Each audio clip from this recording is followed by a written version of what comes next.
What is going on, investors? Hopefully guys are doing well out there. And that is right. It is Friday and you've been waiting all week for the FAANG Stock Recap Show here on the Investor Channel, where every Friday we recap all the major news of the week and the technical chart patterns from all the major FAANG stocks, including Microsoft, Tesla, Amazon, Netflix, and more. And we've got big news this week, new products from NVIDIA, lots of news about that Thursday night football game out of Amazon. And we have some major declines in these markets as panic is setting in. And if that doesn't get you excited, you better start checking your pulse. Let's start things off like we always do with Meta Platforms. This one started much higher this week, closer to $147 per share.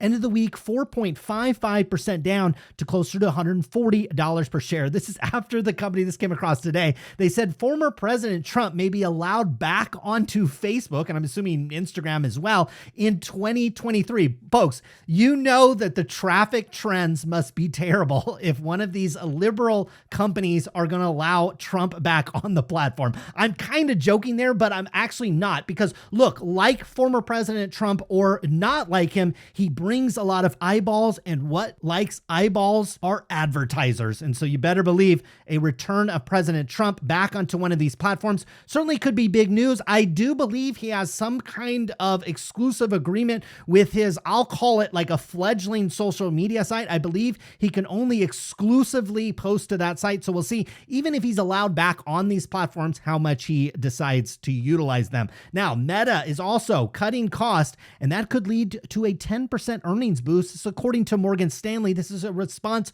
to a story posted earlier in the week that's saying Meta might cut about 10% of expenses. And again, I believe, similar to Morgan Stanley, that any type of cut on that expense side would flow all the way down into net income or certainly operating profits at Meta. Now, the company also announced that WhatsApp and Salesforce integration to let business chat with customers. Now, I believe Meta made some kind of acquisition in this space where they were trying to layer on some kind of a CRM or customer relationship management software on top of that. Obviously, we know that CRM or Salesforce.com, I believe, is kind of the market leader that. So combining the two, I think, is a great move. There's a ton of commerce being done on WhatsApp and certainly Instagram as well. And any integration there will kind of make the stickiness of Meta's Instagram and WhatsApp, I think, go even further. Moving on to Apple, this one paints a little bit different story. So I know everybody's panicking out there. Everybody's so concerned about what's happening in the stock market.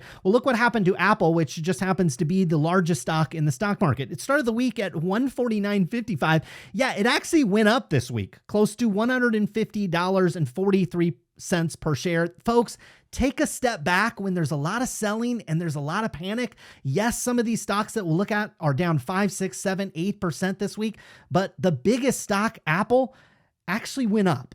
Now, Apple is going to replace Pepsi, which I think has been the longest running sponsor of the halftime show that I can remember. As long as I've been alive, Pepsi has been the sponsor of that show. And now Apple is going to replace this. Now, I think this means two things. Maybe we're reading a little bit too much into this, but I think it means two things. And it's actually kind of a conundrum. So Apple, I think the fact that they're replacing Pepsi, I don't think it says much about Pepsi. I think the rights to these types of things are only going to end up in the world's richest companies, which include Apple. One thing that we could draw from this is Apple is soon likely going to get an announcement whether they have those Sunday ticket exclusive rights. We're expecting an announcement on that. I would guess over the next couple of weeks, maybe the next couple of months, certainly before the end of the year, we'll find out. Is it Apple? Is it Amazon? Is it Google? And in this case, I think this could mean that they absolutely are now in bed with the NFL so much that they also get those Super Bowl halftime rights as well. Or it could mean, the other thing that it could mean is actually the opposite, that they actually missed out on those Sunday ticket rights and they took that money and instead invested in the Super Bowl halftime. We'll see what ends up happening, but what some people don't, I actually attended the Super Bowl and I've gone to the Super Bowl experience when it was out here in San Francisco as well.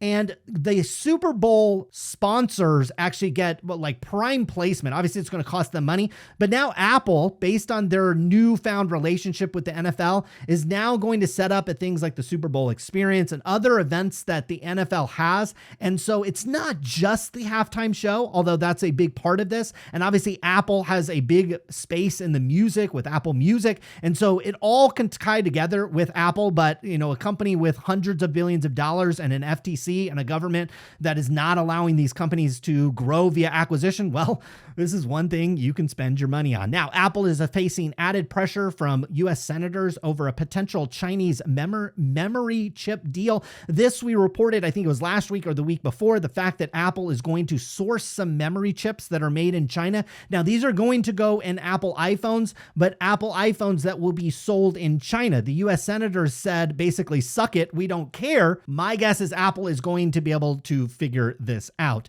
Apple likely benefiting from carrier incentives on the iPhone 14. You think if you go to the Apple website and you have a trade-in and you use a carrier incentive from a T-Mobile or Verizon or an AT&T, I know just being an AT&T customer, they offered me $1,000 to upgrade to one of these phones. I think my total out-of-pocket cost to upgrade to the new highest-end iPhone was less than $200 or $300. Obviously, that is going to benefit Apple, not only on the phones, but I think we'll see another news story here in a second. It's going to allow people to kind of trade up to the higher end phone when they're not having to come out of their pocket the $1,100, $1,200, $1,300 that it costs for the iPhone Pro Max. Well, if you're getting Verizon and AT&T to subsidize a portion of that phone, instead of going with one of the mid-tier or lower iPhones, maybe you're just going all the way up to the top. And that we see evidence of this here as Apple may shift a quarter of its iPhone production to India by 2025. Currently,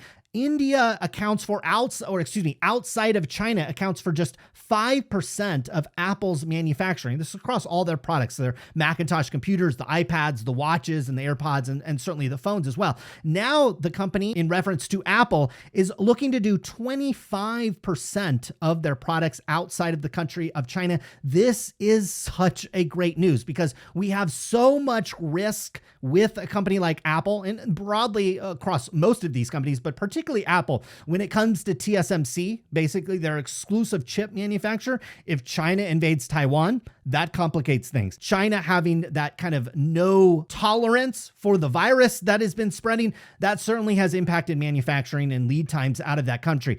If we can diversify that stuff, now we can't diversify away from TSM at the current moment, but if we can start diversifying our manufacturing, it doesn't eliminate risk, but it lowers it just a smidge for Apple. And certainly over the next decade, you are going to see almost every company do this, where they're not producing their products in the cheapest and most efficient place. They're going to do it where it has less risk than concentrating it in just one country. Now, Apple helps Taiwan exports unexpectedly rise in August due to the iPhone launch. Now, the iPhone launch, I think, came a little bit sooner than what people were expecting, but Taiwan exports actually rose 2% year over year. The expectations were they were actually going to decline 2% year over year. So it could say that just, naturally the iPhone getting pushed up, maybe not all analysts and estimates had that on their calendar when they made these estimates.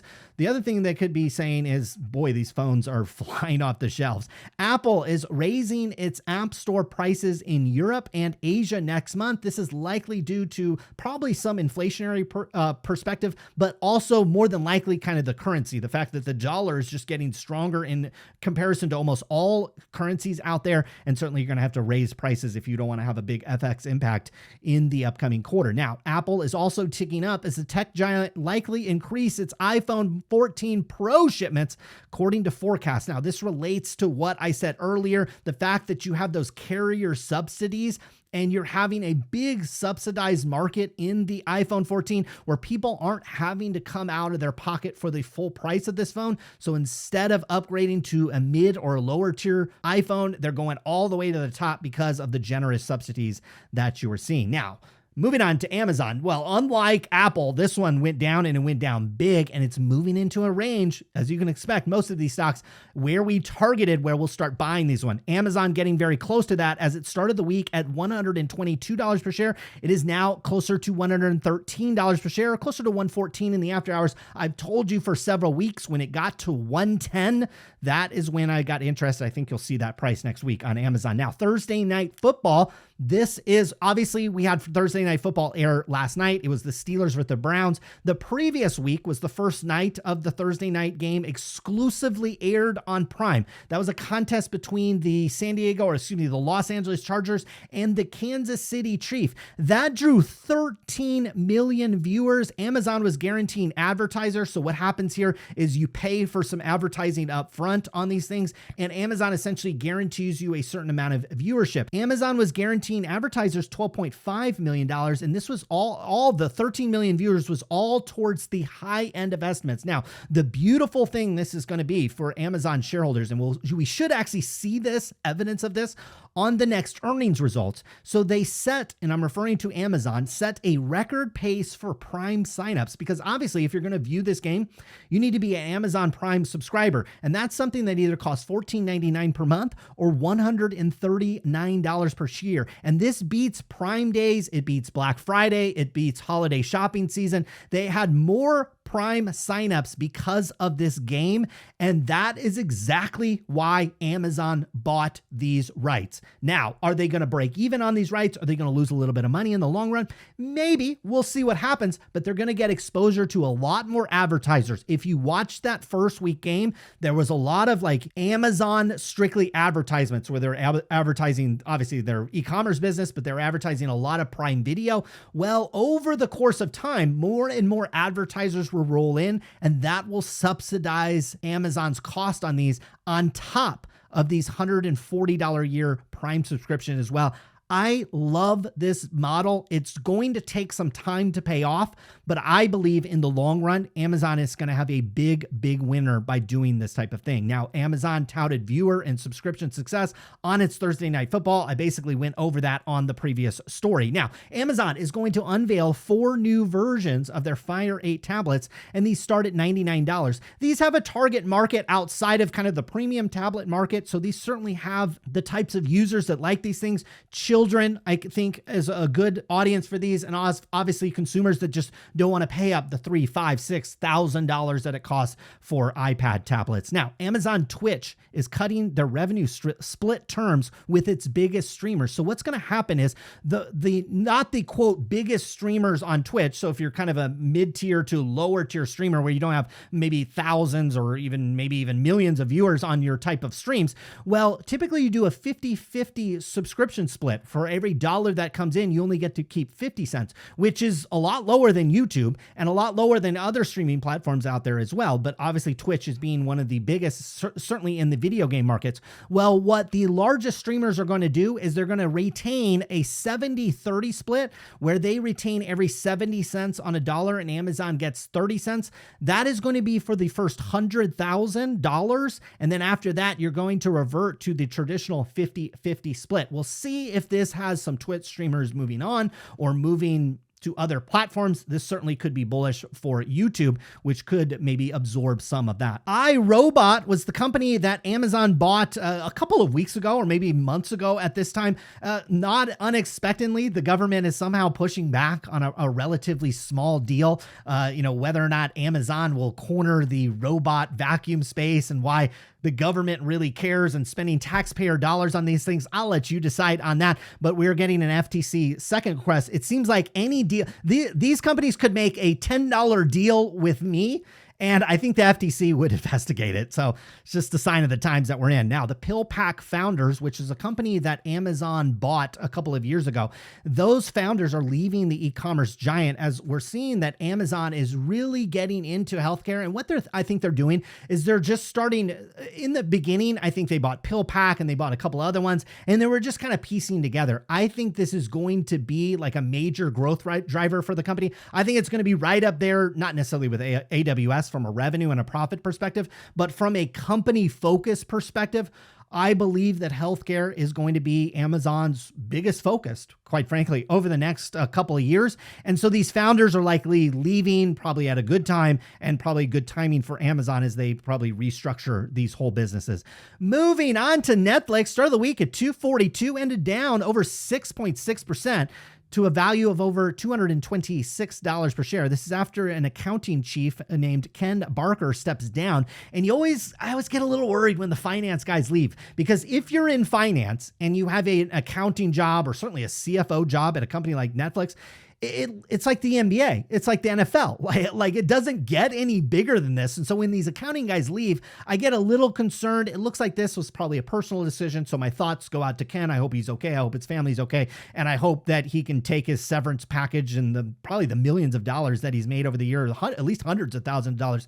He can have a good time with that. Now, Netflix is cutting compensation for comedy specials as it begins to cut costs. I mean, we're seeing cost cuts across the board. And so what they're going to do is start to offer a 2-year licensing deal worth approximately $200,000 for some comedians, instead of the previous situation where it paid as much as $1 million in lump sum. I'm assuming this $1 million is for like the Dave Chappelle's of the world. And certainly if you watch his special, it's probably worth $1 million. I mean, it's just fantastic. His performance is amazing.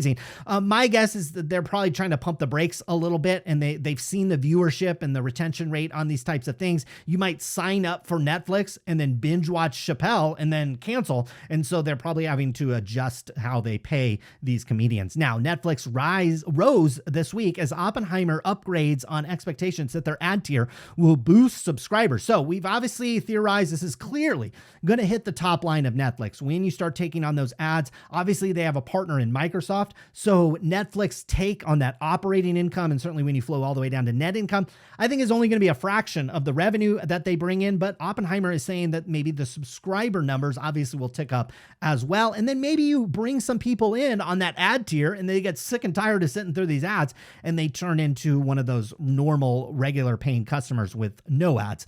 Moving on to NVIDIA, this stock started the week at $131.87 after releasing a lot of new products. It was down 5.45% to $125 per share. Now, NVIDIA rose this week, earlier in the week. A lot of stocks kind of tilted up and then slid down later in the week, as the CEO of NVIDIA says there's a large space for the company in the Chinese market. Now, with all due respect to the NVIDIA CEO, which in the next story I'm going to praise wildly, he does not have any control over the regulations. And based on the regulations right now in China and the sanctions and all those types of things that could develop over in China, well, yeah, you have control maybe right now over these things, but obviously there's a lot of things that could happen over the next 6 to 12 months where NVIDIA has absolutely no control and maybe it has no ability to sell its products there. We'll see what happens. Now, NVIDIA fell after the company unveiled new high-end RTX and GeForce graphic cards at this GTC event. And like I said, I think it was a week or two ago,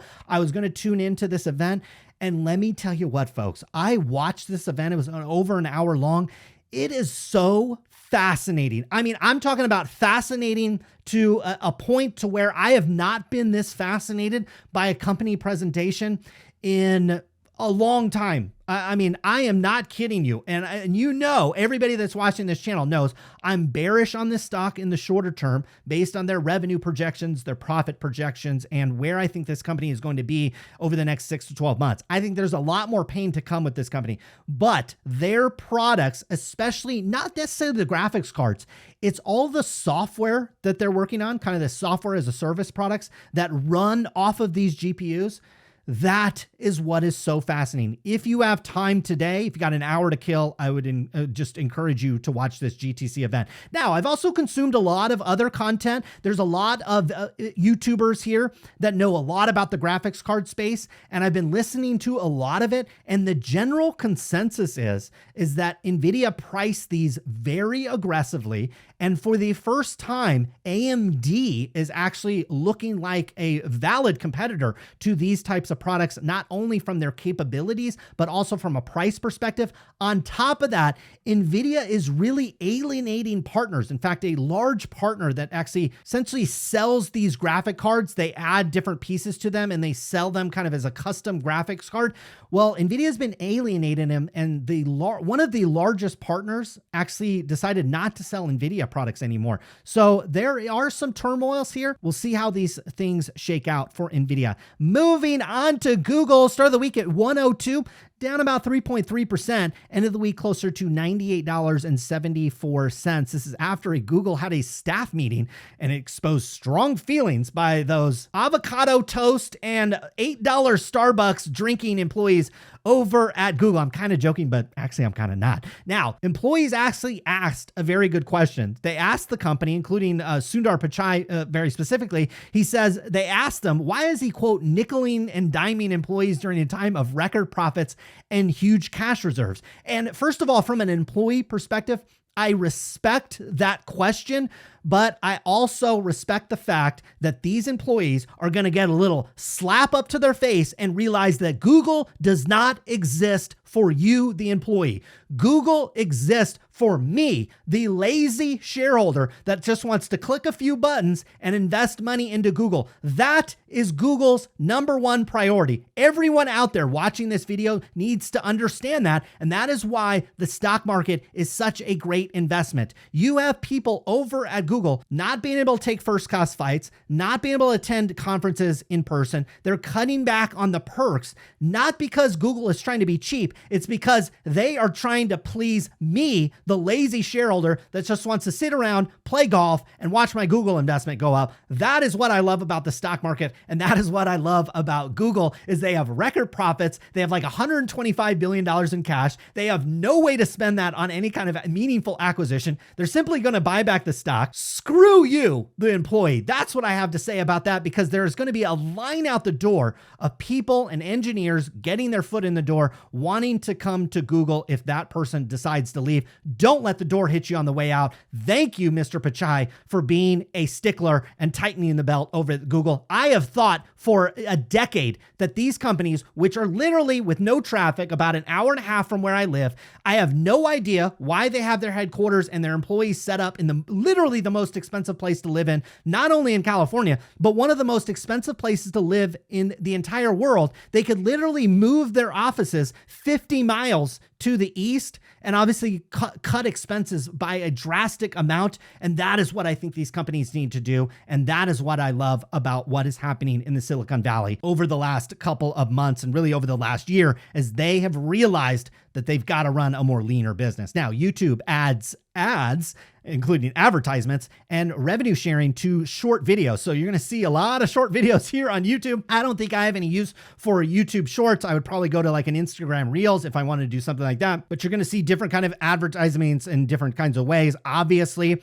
this is bullish, I think, for YouTube. It's going to get creators that maybe are not making money on TikTok or making money on Instagram, maybe at least start posting that. They're still going to probably post to TikTok and Instagram, but they'll take that and come here and post it on YouTube and make a couple of dollars. And certainly Google's going to skim off the top of that as well. Moving on to Microsoft, just like Apple, there's all this panic in the stock market. Oh my gosh, stocks are down 5%, 10%, 20%, 30% this year. Well, look at Microsoft this week. Started the week at 242, ended the week down just 1.8% to closer to $238 per share. This is after Microsoft CEO Satya Nadella remains confident, you think so, that the $69 billion Activision deal will get done. I've said it here numerous times on the channel. This is a deal that I still believe this deal gets done.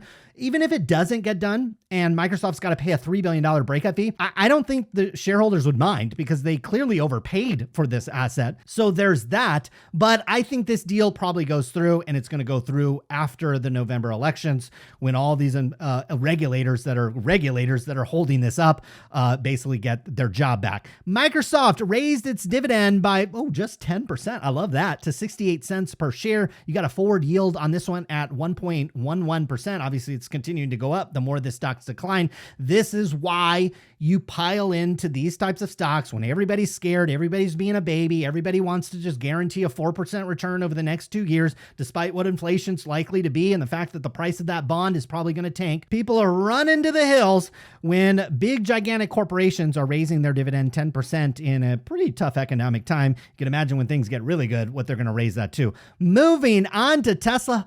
Finally, we're getting the pullback in Tesla. I would be prepared to pull the trigger on a stock like this over the next couple of weeks.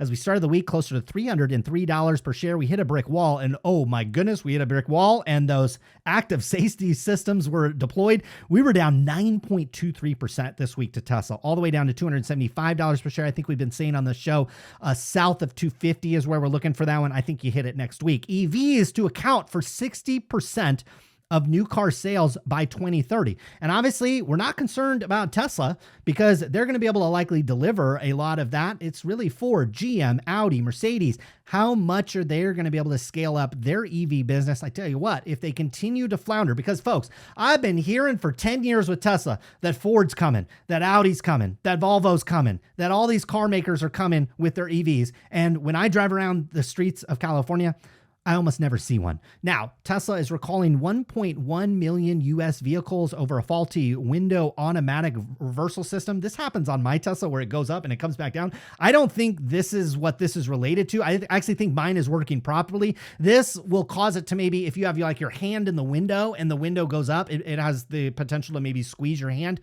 This is an over-the-air software recall, so don't think that Tesla is going to have to bring 1.1 million and install a new part. This is going to be an over-the-air software update. It's not going to cost Tesla that much. Now, Tesla reportedly denies a store reshuffle in China. We brought you this story last week that said that Tesla was thinking about closing stores in kind of the really affluent or the really busy, like quote unquote, rich parts of China. And they were going to actually open up stores more in suburban markets. Tesla kind of firing back and saying that's not necessarily true. Now, Tesla has added 40 supercharger stations in mainland China in August. They are doing one per day. And it's just amazing the scale of China. I remember when Starbucks was scaling up in China and they were opening up like a store every day or every like 30 minutes. I couldn't believe it. Well, Tesla's scaling that up in the supercharger. And if this can go on for long enough, they'll have such a great competitive advantage when it comes to the supercharger network. Moving on to the technical segment of the show. And we kick things off, folks. This is so freaking beautiful. Look what happened. Okay, we rallied up here and we talked about when the stocks were rallying like this, we were like, I wouldn't buy this rally. It's probably going to give out and it's probably going to pull back. Now, it's pulled back all the way, almost, not to the dollar, but we're very close to the lows that we made back in June. But what I am seeing here is the selling is getting quicker and it's getting more fierce. Notice how we're skipping and we're creating gaps. This is panic, folks. Especially, certainly you can look at an individual stock and you see gaps. It's not that alarming, especially when you're looking at maybe very thinly trade. Obviously, you're going to have gaps. We're talking about the S&P 500. We're seeing increasing volume as this goes down. This is the panic moment that we've been waiting for. Now, do I think it's going to stop and do a U-turn here? No, I think this one's probably going to keep going down, but that's your greatest opportunity. Don't be scared. Sure, if you are about to retire, if you are about to use this money to pay heaven forbid, a medical bill, but maybe like a down payment on a house, or you are just going to use this money for student loans or to go on a vacation, I would have pulled your money out 6 months ago, okay? Let alone just a couple of weeks ago when the stock market had these rallies. The time to take profits is long gone. So if you didn't do that, don't sit around and regret it. Don't feel bad for yourself. Trust me, every great money manager, every great investor out there is down on the year. Yeah, there might be a handful that were overweight energy or overweight certain stocks that have done well, but the vast majority of people are down. Now you just want this darn thing to keep going down and down and down. I think there's a probability we just come back to the February highs that we made right before the virus. That would take you down to about 3,400. That's another 200 to 300 points on this one. I wouldn't let it get all the way down to what appears to be a very key level. That is why we've talked about here on the show. Set like a rock bottom level where you think, okay, if things get really bad, I think it's going to go here. Maybe start accumulating about 10% higher than that. That's what I'm doing. That is the advice that I've followed from much wealthier investors that have a better track record and certainly more money than I do. They say, hey, pick kind of your like rock bottom level And just understand every market, everybody's looking at the same graphs. Everybody's trying to pick the same levels. And so sometimes they don't always get all the way back there. And so start buying. It's not that if you have $1,000 to invest for the rest of the year, you put your $1,000 in. No, it's just about the discipline. I've said this numerous times, even $1, $5 into these markets just to get yourself comfortable buying when things are panic and you're starting to create gaps and skips in the chart. That is exactly what you want to do as an investor. Now, moving over to Meta, from a technical perspective, this one's going back. We're probably testing the bottom of the channel. So I think you've probably got more downside in this one. I think you're coming down probably south of 135. This is where I would buy Meta. Okay. I talked about how on last week's show, from a fundamental perspective, I know everybody was saying this stock was cheap after the initial drop, and I argued that it was probably a value trap. I don't want to do a victory lap or pat myself on the back, although I'll take every chance I can to do that. But this one's obviously continued to channel down. I will buy it at the bottom of the channel. Now, if I wanted 100 shares of Meta, how many am I going to buy at the bottom of the channel? If it was 100 shares, 10. Probably 10 right here. It'd be kind of an opening salvo. I would see what happens, because if we continue to get the panic and everybody's just freaking out thinking the world is somehow going to end, the Federal Reserve is going to end the world, which, trust me, they're not going to do. Well, this one could keep going down and I'd want a little bit of ammunition. I also could see it reverse here and then also buy it on the way back up, because if you get a reversal here, you are likely to test the top of the channel. And if you come down here to 130 and you retest just halfway through, that's $20 in upside. If you come back here and test the top of the channel, you're looking at closer to $30 in upside. I like that type of move. Moving on to Apple, I am not concerned. Looking at Apple, yes, we are making a series of higher highs. We certainly confirmed that back in August, and we've pulled back in September, but we haven't confirmed lower lows with this stock. Not even close. Okay. We talked about on this channel, there was an area here at 157 where if you were just desperate to buy this stock, you could. Not something I would do. Now the stock is holding this thicker green line that I have here, right around 150. Not an area. Again, I'm already overweight Apple. And certainly if you have S&P 500 index funds, you are technically overweight Apple probably as well. Not an area where I want to add a stock where I'm already overweight to this one.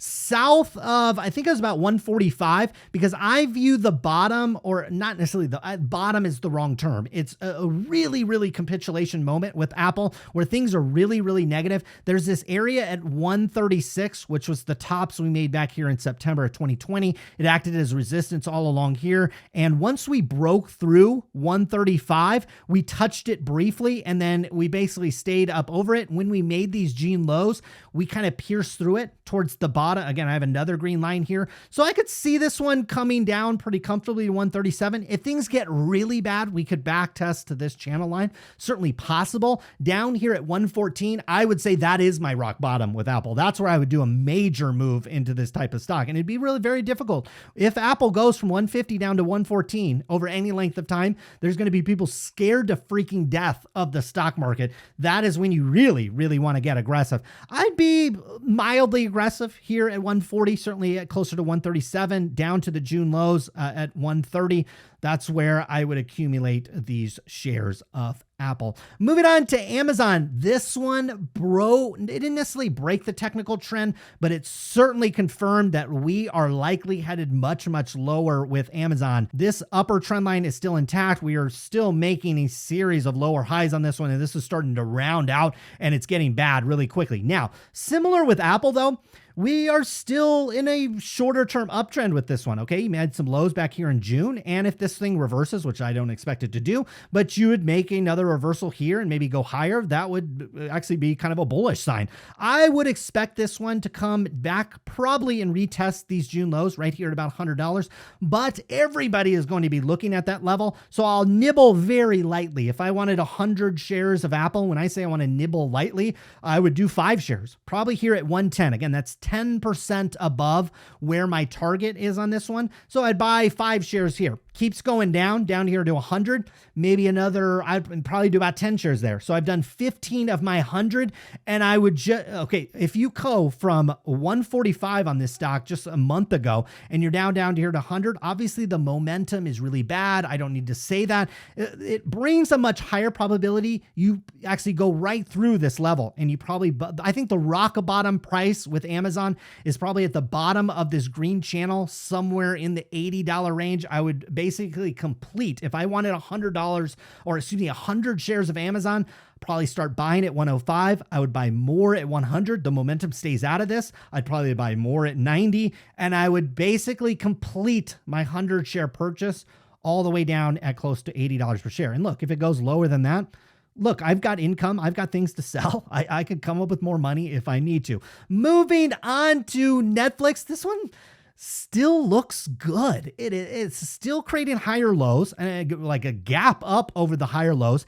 It's hugging this upper trend line. Now, it cannot get over like basically 250 on the high end. You could probably push this red line up a little bit and kind of round the number up. It can't get above 250. That's what I'm waiting for with Netflix. It's got to get above 250. If you get above 250, I've said it numerous times here on the channel, you've got this big price gap. Same thing with Meta, although Meta's way further away from its gap. So we're not even in that discussion yet with Meta. But if you can get above 250 and it looks like the market is starting to digest better news or not digest negative news as bad as it is, well, this thing can go on a run. Not necessarily all the way back to the top of the gap in short order, but it could go from 250 up to 300 very quickly, probably over the course of maybe like 30 days.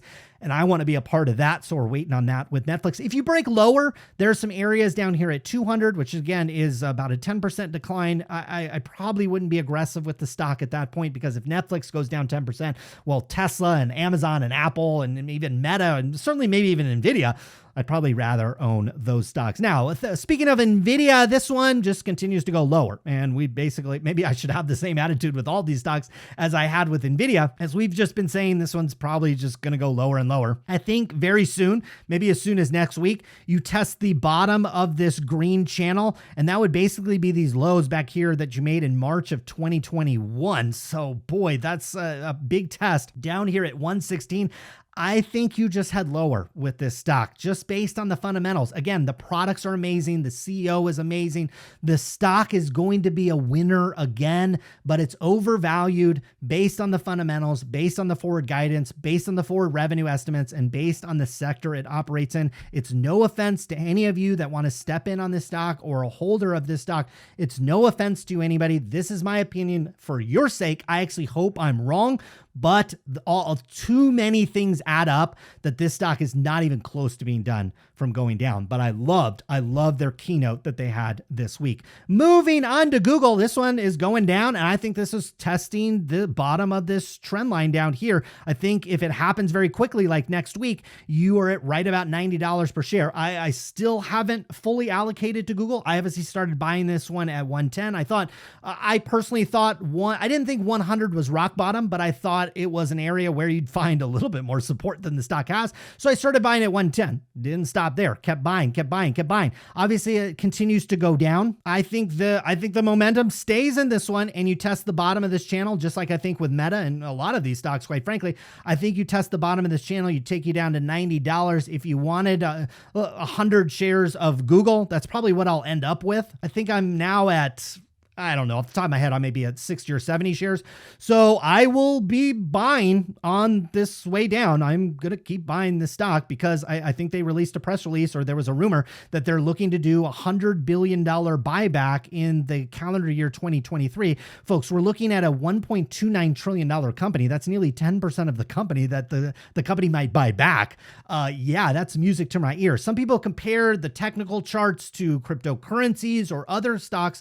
Well, just remember that crypto doesn't have a $100 billion buyback down the line coming, okay? And it doesn't have $125 billion in cash, and it's not like pimp slapping its employees to basically cut cost. So there's a lot of things to like about Google. And then obviously Google, Meta, NVIDIA, all these stocks, but I think particularly Google and Meta will benefit greatly from the recovery, which I still see as a 12-month away type thing. And again, the recovery might not be here 12 months.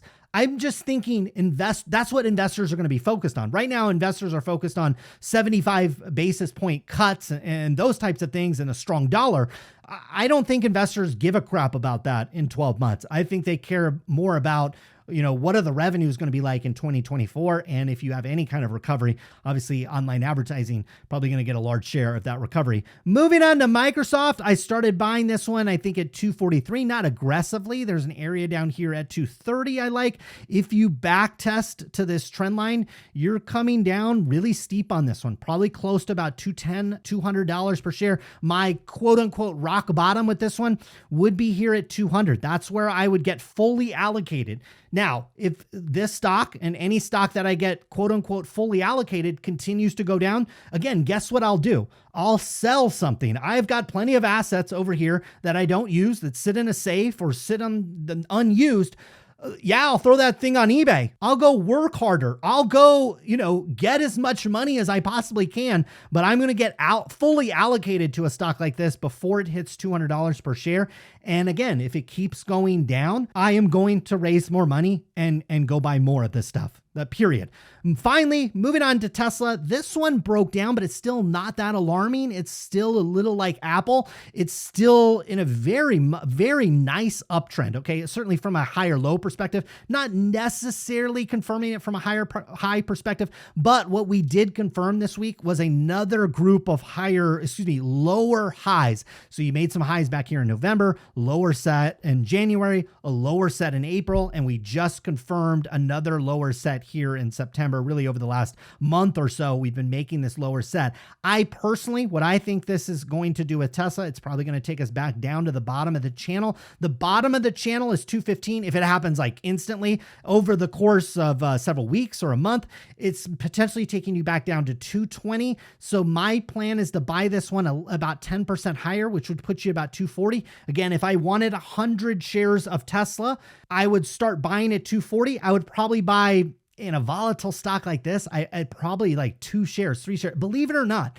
if I wanted that much of Tesla, it would be just a very small buy. Again, it's a disciplined buy. It's developing habits. It's developing the strategy that I'm buying when everybody is panicking. And obviously I would continue to buy this one as it pulls back. If we break through this green line, this green trend line, which is a very firm area of support. I mean, we're going back 2 years on this support line. If Tesla breaks that, oh Lord, this stock's going probably south of 150 very, very quickly, likely. And again, like the rest of these stocks, I won't get fully allocated to Tesla at 214. I will get pretty close. Like if I wanted 100 shares, I'd probably have darn near 50 shares by the time it hits 220, with the idea that that momentum would be really steep. And it could take you south of 150, and I'd probably want plenty of money. Quite frankly, I have 2 Teslas sitting outside that I have equity in. I could sell them right now and pocket, I don't know, but a lot more than I owe on them. I would actually consider selling one if this stock breaks this 150 mark, honestly. We'll see what happens. We are obviously on the eve of earnings. We're about 30 to 45 days from earnings. And I love that these stocks are setting up at the bottom of the range as we head into earnings. Obviously creates a little bit of risk. If they put up this just gigantic stinker of an earnings report, well, you're going to blow out the bottom on any stock that is setting up at the bottom of the range. You saw it with FedEx. But if they do good enough and they have good enough guidance, which I actually think most of these companies are probably going to be able to achieve, well, you could have a gigantic rally heading after earnings, because that will shift the focus that investors have been just narrowly focused on. Interest rates, strong dollar, recession. Well, I think the focus eventually shifts to earnings and profits, which for the most part haven't deteriorated all that much this year. Hopefully you guys enjoyed today's video. Be safe this weekend, but have fun. Enjoy the time. We'll see you again next week. Good luck with your investments.